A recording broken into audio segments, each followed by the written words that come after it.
Hello friends, welcome to innovative classes. Friends, आज हम लोग क्लास 10 का प्रथम शाब्दिक परीक्षा, ठीक है, सेशन 2021 से 22 का सेट 4 बनाने वाले हैं, ठीक है, विज्ञान का। इससे पहले हम लोग 3 सेट बना चुके हैं, ठीक है। अब हम लोग चौथा सेट बनाते हैं, तो चलिए स्टार्ट करते हैं। देखिए फ्रेंड्स, सेट 4 का पहला नंबर का क्वेश्चन है। इसमें बोल रहा है यदि आपतित किरण और परावर्तित किरण के बीच 90 डिग्री का कोण हो, कोण बनता है, तो परावर्तन कोण क्या होगा। ठीक है, तो देखिए इस तरह से मान लेते हैं एक सतह है, यहाँ से इधर से प्रकाश किरण आया, आपतित किरण, और इधर से परावर्तित किरण, और बीच में होता है, बीच में अभिलंब होता है, ठीक है। तो यहाँ बोल रहा है कि यदि आपतित किरण और परावर्तित किरण के बीच 90 डिग्री का कोण हो। आपतित किरण और परावर्तित किरण मतलब देखिए ये किरण, ये वाला और ये वाला, ये दोनों के बीच मतलब यहाँ से यहाँ पूरा, ये पूरा मिला के 90 है। तो इधर और इधर कितना होगा, मतलब यहाँ पे हम लोग को क्या निकालना है, परावर्तन कोण। तो देखिए ये अगर दोनों मिल के 90 है, तो ये आधा आधा मतलब 45 हो जाएगा, ठीक है। इधर भी 45 और इधर भी 45, ठीक है। यानी आपतन कोण भी 45 डिग्री, इस साइड भी 45 डिग्री और इस साइड भी 45 डिग्री हो जाएगा, ठीक है। तो यहाँ पे आंसर क्या होगा, यहाँ पे आंसर हो जाएगा 45 डिग्री, ठीक है। परावर्तन कोण, आपतन कोण बोलता तो भी 45 डिग्री ही होता, दोनों 45 डिग्री, क्योंकि दोनों बराबर होते हैं, ठीक है। नेक्स्ट क्वेश्चन है, ध्रुव और वक्रता केंद्र को मिलाने वाली रेखा को क्या कहते हैं। ध्रुव और वक्रता केंद्र, देखिए जैसे इस तरह से दर्पण रहता है, ठीक है, और यहाँ बीच में एक बिंदु होता है जिसको हम लोग क्या बोलते हैं, ध्रुव। और इधर इधर कहीं पे एफ होता है एक जगह, और एक जगह सी होता है। तो ये जो सी है यही है वक्रता केंद्र। तो सी से इस पॉइंट को, इस पी को मिलाने वाले रेखा को क्या बोलते हैं, इस रेखा को हम लोग क्या बोलते हैं, मुख्य अक्ष बोलते हैं, ठीक है। तो यहाँ पे आंसर क्या हो जाएगा, मुख्य अक्ष, ठीक है। तो यहाँ पे क्या हो जाएगा, मुख्य अक्ष, ठीक है। थर्ड नंबर का क्वेश्चन है, यदि एफ का मान 16 सेंटीमीटर, मतलब फोकस दूरी जो है वो 16 सेंटीमीटर है, तो आर क्या होगा। तो ये तो फॉर्मूला हर सेट में दे रहा है, ये फॉर्मूला आप लोग जरूर से जरूर याद करके रखिए, ठीक है। ये हर सेट में दे रहा है। तो आर इक्वल टू होता है, आर निकालना है तो आर इक्वल टू होता है 2F, ठीक है। फोकस से डबल होता है, फोकस दूरी से, तो 2 गुना एफ कर देना है, मतलब 2 गुना, यहाँ पे एफ है 16, तो 16 दूना कितना हो जाएगा, 32। यानी हम लोग का आंसर क्या हो जाएगा, 32 सेंटीमीटर, मतलब थर्ड का आंसर हो जाएगा ए, 32 सेंटीमीटर, ठीक है। तो यहाँ पे आंसर क्या हो जाएगा, 32, ठीक है। अब 4 नंबर का क्वेश्चन देखते हैं। 4 नंबर का क्वेश्चन बोल रहा है किसी अवतल दर्पण में वस्तु कहाँ रखा गया है जिससे उसका सीधा और आवर्धित प्रतिबिंब बनेगा। देखिए अवतल दर्पण में हर बार क्या होता है, वास्तविक प्रतिबिंब बनता है। बस एक जगह ऐसा है जहाँ पे वो सीधा बन जाता है, इसका मतलब वो काल्पनिक प्रतिबिंब बनता है। तो किस जगह, जैसे इस तरह से अवतल दर्पण होता है और यहाँ पे ध्रुव होता है बीच में, और यहाँ पे फोकस होता है। तो ये ध्रुव और फोकस के बीच में जब रहता है तब हम लोग का इस साइड बड़ा सा बनता है, ठीक है, सीधा और आवर्धित प्रतिबिंब, ठीक है। यानी कि फोकस और ध्रुव के बीच होगा, ठीक है। तो आंसर हम लोग का क्या हो जाएगा, 4 नंबर, डी नंबर हो जाएगा, फोकस और ध्रुव के बीच में, ठीक है। यहाँ डी नंबर वाला हो जाएगा, ध्रुव और फोकस के बीच, ठीक है। 5 नंबर का क्वेश्चन देखते हैं।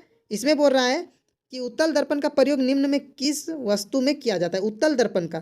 तो देखिए उत्तल दर्पण का यूज कहाँ पे होता है, गाड़ी के साइड मिरर में, ठीक है। यानी जो पीछे देखने वाला आईना होता है गाड़ी में, वो उत्तल दर्पण का बना होता है, ठीक है। नेक्स्ट क्वेश्चन देखते हैं 6 नंबर का।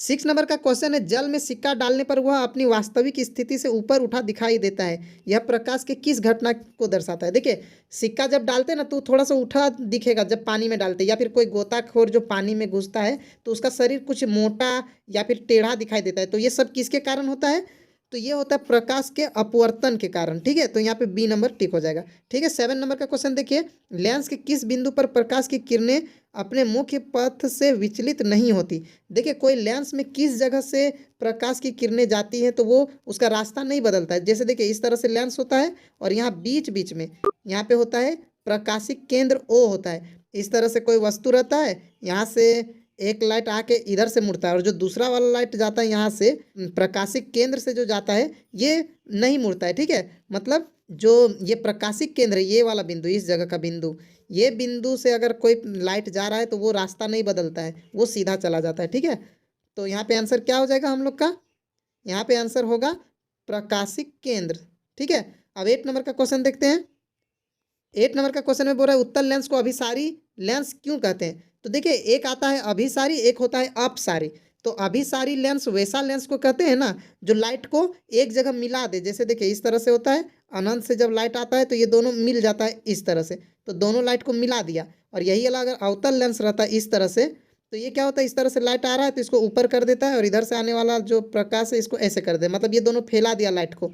तो देखिए जो लाइट को सटा देता है, एक बिंदु पर मिला देता है, तो उसी को कहते हैं अभिसारी। ठीक है, तो अभी हम लोग को अभिसारी पूछ रहा है, और इसको बोला जाता है अपसारी। ठीक है, ये अपसारी लेंस हो गया, ये अभिसारी लेंस। यानी अभिसारी लेंस उत्तल लेंस है।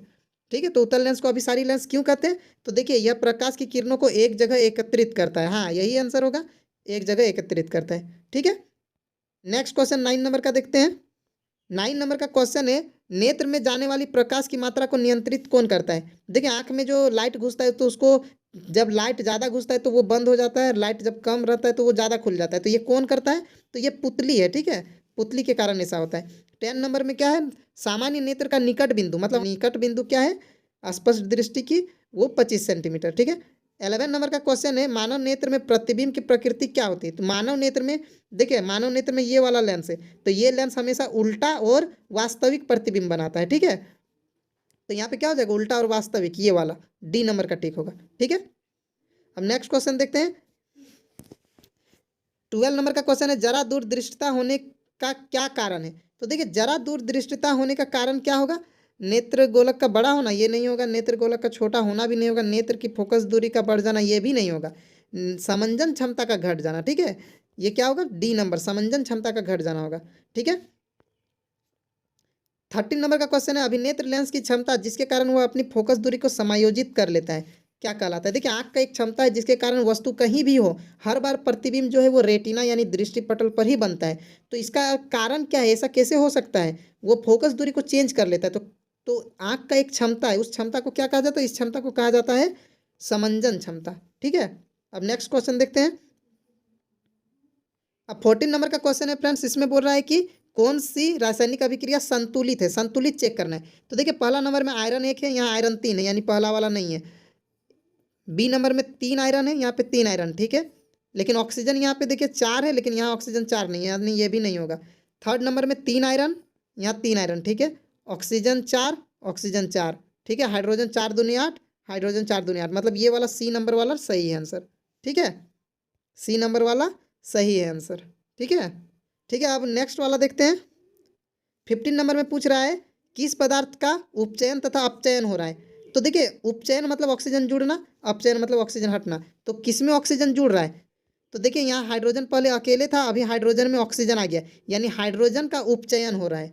ठीक है, यानी उपचयन किसका हो रहा है? हाइड्रोजन का। और यहाँ देखिए कॉपर ऑक्साइड था, इसमें सिर्फ कॉपर हो गया, तो कॉपर ऑक्साइड से ऑक्सीजन हट गया, यानी कॉपर ऑक्साइड का अपचयन हुआ। ठीक है, यानी कि हाइड्रोजन का उपचयन और कॉपर ऑक्साइड का अपचयन, तो हाइड्रोजन और कॉपर ऑक्साइड, मतलब सी नंबर ठीक होगा। ठीक है, 16 नंबर का क्वेश्चन है, रासायनिक अभिक्रिया में भाग लेने वाले पदार्थ को क्या कहते हैं?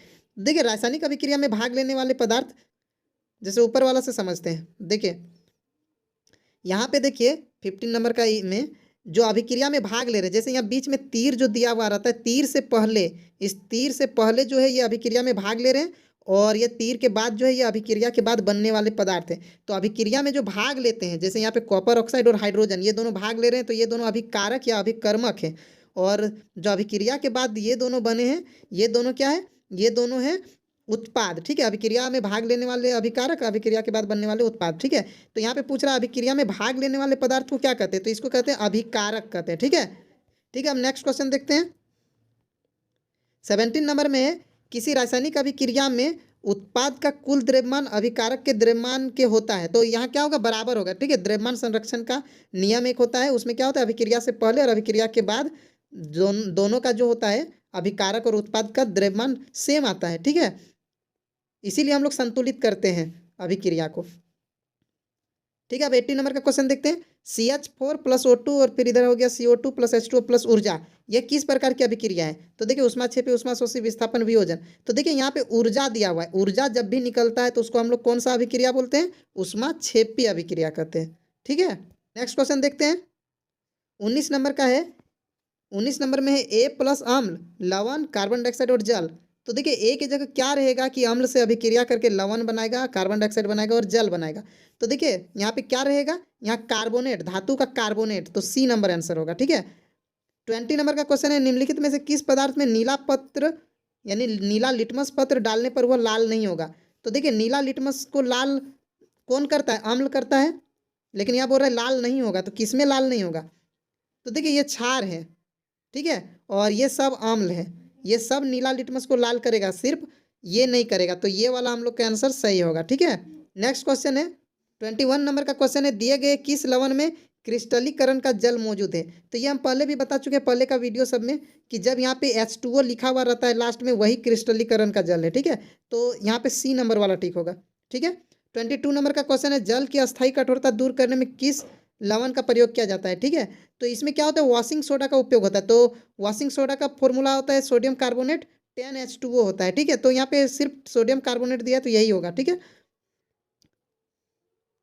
अब 23 नंबर, इसमें बोल रहा है जल की उपस्थिति में हाइड्रोक्लोरिक अम्ल अपना अम्लीय गुण प्रदर्शित करता है, क्योंकि देखिए जल की उपस्थिति में, तो जल की उपस्थिति में क्यों वो दिखाता है, क्योंकि उसमें हाइड्रोजन आयन होता है, इसीलिए। ठीक है, यानी बी वाला टिक हो जाएगा। ठीक है, 24 नंबर का क्वेश्चन देखिए, बोल रहा है कि ABCD का pH मान 2, 4, 7 और 14 है, यह पदार्थ में कौन क्षारक है। यहाँ क्षारक पूछ रहा है, क्षारक का क्या होता है। तो देखिए जो pH स्केल होता है, ठीक है, इसमें क्या होता है, बीच में 7 होता है, 7 उदासीन होता है। ठीक है, और 7 से जो इधर 14 तक होता है, इधर क्षारीय हो जाता है, और 0 से 7 के बीच में जब होता है तो इधर अम्लीय होता है। ठीक है, तो यहाँ पे पूछ रहा है कि क्षारक कौन होगा, तो जिसका pH मान 7 से ज़्यादा होगा और 14 से कम होगा। तो देखिए 7 से ज़्यादा यहाँ पे कौन है, 14, यानी कि यहाँ पे डी का, यानी कि यहाँ पे आंसर क्या हो जाएगा, डी नंबर। ठीक है, ठीक है, अब 25 नंबर का क्वेश्चन देखते हैं, इसमें बोल रहा है कि चित्र में कौन सी अभिक्रिया हो रही है। तो देखिए सूर्य का प्रकाश है, इसका मतलब यहाँ पे क्या हो रहा है, वियोजन हो रहा है। ठीक है, यहाँ पे वियोजन अभिक्रिया होगा। ठीक है, अब नेक्स्ट क्वेश्चन देखते हैं। देखिए 26 नंबर का क्वेश्चन है, भोजन एवं अन्य पदार्थों को शरीर में एक जगह से दूसरी जगह तक ले जाने के लिए कौन जैव प्रक्रम उत्तरदायी है। देखिए जो भोजन है और अन्य पदार्थ को इधर से उधर ले जाता है, तो वो कौन सा प्रक्रम है, वो संवहन आएगा। ठीक है, संवहन में होता है। ठीक है, 27 नंबर का क्वेश्चन है, प्रकाश संश्लेषण में निम्नलिखित में किस पदार्थ की आवश्यकता नहीं होती है। प्रकाश संश्लेषण पेड़ पौधा में होता है, उन लोग खाना बनाता है, तो किसका मदद से बनाता है, जल चाहिए उन लोग को, कार्बन डाइऑक्साइड भी चाहिए, कार्बोहाइड्रेट ये नहीं चाहिए, और क्लोरोप्लास्ट ये तो होना ही चाहिए, इसके बिना खाना नहीं बना सकता है पेड़ पौधे। यानी यहाँ पे आंसर कौन सा है, कार्बोहाइड्रेट है, ये उन लोग को नहीं चाहिए भोजन बनाने के लिए। अब देखिए 28 नंबर का क्वेश्चन है, मनुष्य में किस प्रकार का पोषण होता है। तो देखिए मनुष्य में कैसा होगा, देखिए पहला ऑप्शन है स्वपोषी पोषण, तो ये सिर्फ हरे पौधों में होता है, वो अपना खाना खुद बनाते हैं, अपना भोजन स्वयं बनाते हैं, तो वो स्वपोषी पोषण।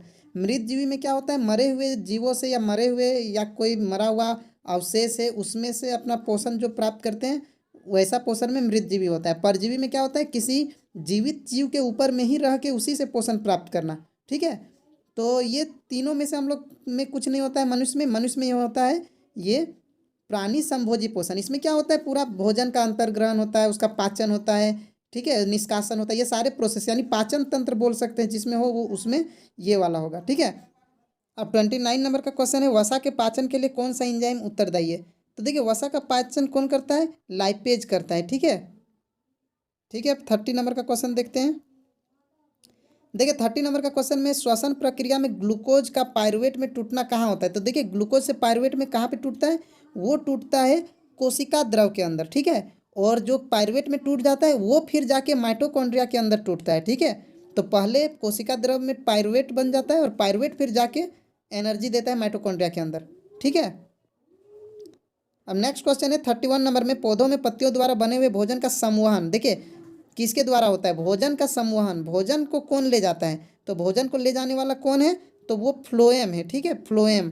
और जो जल होता है, जल का संवहन कौन करता है, जाइलम। ठीक है, फ्लोएम भोजन का और जाइलम जल का। 32 नंबर का क्वेश्चन है, किसी जीव को अपना अस्तित्व बनाए रखने के लिए कौन प्रक्रिया आवश्यक है। ठीक है, तो देखिए अस्तित्व को बनाए रखने के लिए कौन सी प्रक्रिया आवश्यक है, जनन। ठीक है, जनन आवश्यक है, जनन के बिना अस्तित्व नहीं रह सकता किसी जीव का। ठीक है, अब नेक्स्ट नंबर है 33 नंबर, इसमें देखिए बोल रहा है कि ये जो चित्र दिया हुआ है ये इसमें किस प्रकार का जनन है। ठीक है, तो देखिए यहाँ पे मुकुलन है या कायिक प्रबंधन है, द्विखंडन है, पुनरुद्भवन है, तो यहाँ पे क्या होगा, बी नंबर का कायिक प्रबंधन होगा। ठीक है, देखिए पेड़ का जड़ से, तना से, डाली से, पत्ता से नया पौधा निकालना, वो क्या होता है, कायिक प्रबंधन में आता है। ठीक है, तो यहाँ कायिक प्रबंधन होगा क्योंकि ये क्या है, ब्रायोफिल्म का पत्ता है, इसमें पत्ता से ही नया पौधा निकल जाता है। ठीक है, अब 34 नंबर का क्वेश्चन देखते हैं।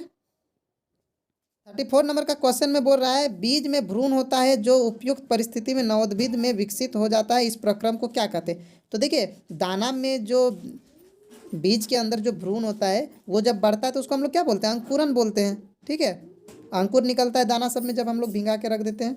ठीक है, 35 नंबर में क्वेश्चन है गर्भाशय के किस भाग में निषेचन होता है। तो निषेचन कहाँ पे होता है, ये होता है डिंब वाहिनी में। ठीक है, इसको फेलोपियन ट्यूब भी बोलते हैं। अब देखिए 36 नंबर का क्वेश्चन है जल विद्युत संयंत्र के लिए निम्नलिखित में से कौन सा कथन सत्य है। ठीक है, जल विद्युत संयंत्र के लिए पहला वाला बोल रहा है यह अनवीकरणीय ऊर्जा स्रोत है, ये तो गलत बोल रहा है, ये नवीकरणीय होता है, जल वाला जो है नवीकरण में आता है, तो ये गलत है। सेकेंड है इसमें जीवाश्म ईंधन का उपयोग होता है, नहीं, कोयला पेट्रोलियम इस सब का उपयोग नहीं होता है। इस संयंत्र के निर्माण में पारिस्थितिक तंत्र नष्ट हो जाता है, हाँ ये सही है। ठीक है, ये आंसर सही है। लास्ट में इसमें गोबर का उपयोग किया जाता है, तो नहीं किया जाता है। ठीक है, तो ये सत्य है सी वाला। ठीक है, नेक्स्ट देखते हैं। 37 नंबर का क्वेश्चन है सौर सेल के उपयोग में क्या सीमाएं हैं। तो देखिए सौर सेल के लिए क्या सीमाएं हैं, इसमें केबल बिछाने की आवश्यकता होती है, का उपयोग होता है। यहाँ पे क्वेश्चन अच्छा से दिया नहीं इसमें। नेक्स्ट वाला देखते हैं, इसमें सौर ऊर्जा का उपयोग होता है, इसे सुदूरवर्ती क्षेत्र में भी उपयोग किया जा सकता है, यह अत्यधिक महंगा है। हाँ ये महंगा है, ये होगा कि ये महंगा है। ठीक है, ठीक है। 38 नंबर का क्वेश्चन अब देखते हैं, इसमें क्या है, इसमें बोल रहा है कि नाभिक ऊर्जा के उपयोग की क्या सीमा है। तो नाभिक की ऊर्जा जो होता है यानी परमाणु को तोड़ के उससे ऊर्जा निकालना, उसमें क्या होता है सीमाएं, उसका कमी क्या है। तो इसमें यूरेनियम का उपयोग होता है, या इसमें नाभिक ऊर्जा का उपयोग विद्युत उत्पन्न करने के लिए किया जाता है, या नाभिक विखंडन से उत्पन्न ऊर्जा कार्बन परमाणु के दहन से उत्पन्न ऊर्जा की तुलना में बहुत अधिक होता है, या नाभिक अपशिष्ट का भंडारण में समस्या उत्पन्न होती है। जो अपशिष्ट पदार्थ बचते हैं उसका भंडारण करना, ठीक है, एक समस्या है। तो ये वाला इसका डी वाला आंसर होगा। ठीक है, 39 नंबर का है निम्नलिखित में कौन ऊर्जा स्रोत का उपयोग करना पर्यावरण के लिए सबसे अधिक अच्छा है। तो कौन सबसे अच्छा है, तो देखिए यहाँ चारों में से सीएनजी सबसे अच्छा है। ठीक है, इसमें पोल्यूशन सबसे कम होता है। 40 नंबर में है निम्नलिखित में से किस विद्युत संयंत्र में जीवाश्म ईंधन का प्रयोग किया जाता है। तो ताप युक्त वाला में इसमें कोयला या जीवाश्म ईंधन को जलाया जाता है और उससे जनरेटर का टरबाइन को घुमा के बिजली उत्पन्न किया जाता है। ठीक है, समझ गए। ठीक है फ्रेंड्स, वीडियो अगर अच्छा लगा तो लाइक कर दे, और अगर आप इस चैनल पर नए हैं तो सब्सक्राइब कर ले और अपने दोस्तों को भी शेयर कर दे। Thank you.